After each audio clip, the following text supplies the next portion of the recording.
Hello and welcome to the Arizona Wildcats postgame report. I'm Michael Lev with the Arizona Daily Star. I'm at Rice-Eccles Stadium in Salt Lake City, Utah, where Friday night Utah demolished Arizona 42-10. Not much analysis I can give on that game, yet there's a lot to talk about. All right, let's start with the quarterback situation. It's a mess right now. Khalil Tate started the game, had to come out because of injury. Kevin Sumlin said after the game that it seemed worse than the previous times that Khalil had rolled that ankle. He definitely looked to be immobile and impaired and in a lot of pain out there. That was it for him. He was done. 6 total yards produced by the player who was the 4-time Pac-12 Offensive Player of the Week last October. This October has not gone swimmingly for Khalil Tate. And now who knows what the future holds, both the immediate future and the long-term future. You know, is Kevin Sumlin going to sit him out for this upcoming game against Utah? Maybe that's the only way for that ankle to get better. And if he does sit out, who's going to play in his place? We saw Jamari Joyner come in today. Wasn't that effective. Really seemed uncomfortable when he had to drop back and pass the ball. There was a play where Tony Ellison was wide open. Would have been a touchdown if Joyner had thrown it and completed it. Didn't even see him. Obviously, he's an athlete. He can run the ball. But a true freshman, maybe he's not ready for this stage yet. Red Rodriguez came in. He did move the offense pretty well. His athletic limitations were evident at times, but generally speaking, he got the ball out of his hands, got it into the hands of his playmakers. I think you can work with that on a short-term basis. I'm intrigued to see what Kevin Doyle can do. I've heard a lot of good things about his athleticism, his quick release, his strong arm, etc., etc. We haven't seen him in a game situation yet. Kevin Sumlin has not gone that way with the quarterback situation, but he did indicate, you know, if Khalil Tate is unable to practice this week, a lot of guys are going to get reps. He referenced Rhett, Jamari, and Kevin Doyle all being in that mix. Laith Freck, another guy who had to come out of the game because of injury. Kevin Sumlin said that he just couldn't move the way he needed to against this particular opponent.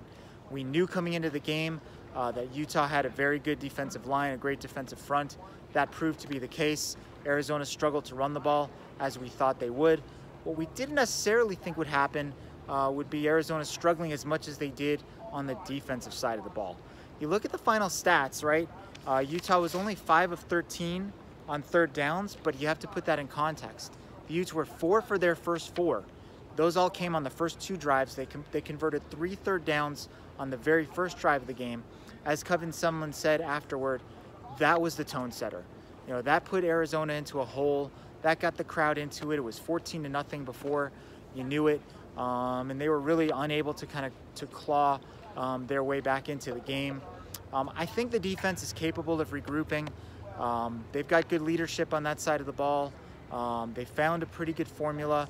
But once again, you know, we learned tonight, you know, if Arizona doesn't take the ball away from the opponent and doesn't got people on third down, they're in trouble. You can probably say that about a lot of defenses, but it's especially true with this particular defense. You know, I took a look at all the stats and numbers for third downs. They had actually improved a lot in third and long situations over the last 3 games compared to the first 3 games, but they took a step back tonight. They took a step back as a team overall tonight. Obviously, they need to regroup from this situation in a hurry.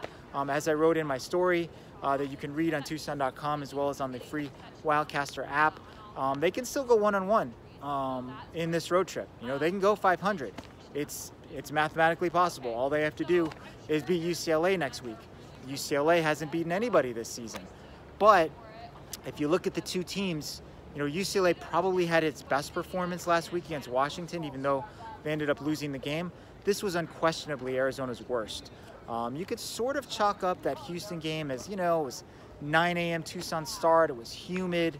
You know, Khalil got hurt right at the beginning of the game, and it really threw off their whole game plan. You know, tonight, no excuses. Yes, it was a short week, but it was a short week for both teams. This is a conference opponent that Arizona is very familiar with. There's no weather. There's no time zones.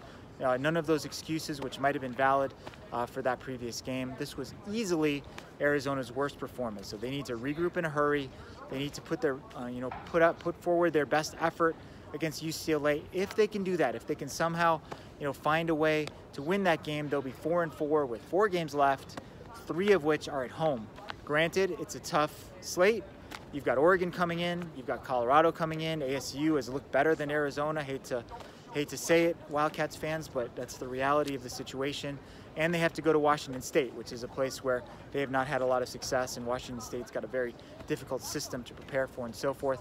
I can't say that I have a ton of confidence in the Wildcats' ability to bounce back, but Kevin Sumlin was very rational after the game. He kind of laid it out there for the players in very simple terms. Hey, all of us need to do better, starting with me. He also mentioned about we got to win our one-on-one battles. So he's kind of putting the responsibility on himself and on the players to step up and improve. There's a lot of ups and downs in a football season. Arizona has ridden those ups and downs. They've ridden the roller coaster all year long. They started with 2 losses, then they had 2 wins, and they've gone loss, win, loss. What's been missing has been consistency. The offense was good for a while, and now it's kind of regressed. The defense seemed like it was surging. Now it took a step back. Will they ever find it the rest of this season? I don't know. We're going to find out starting next Saturday at UCLA. I will be there at the Rose Bowl to give you all the details, and we'll see what happens. All right. So thank you for watching this episode of the Arizona Wildcats postgame report. As a reminder, you can download the free Wildcaster app on your phone and get all of our U of A articles for free, plus videos, podcasts, and other stuff. You can also check out our work at Tucson.com.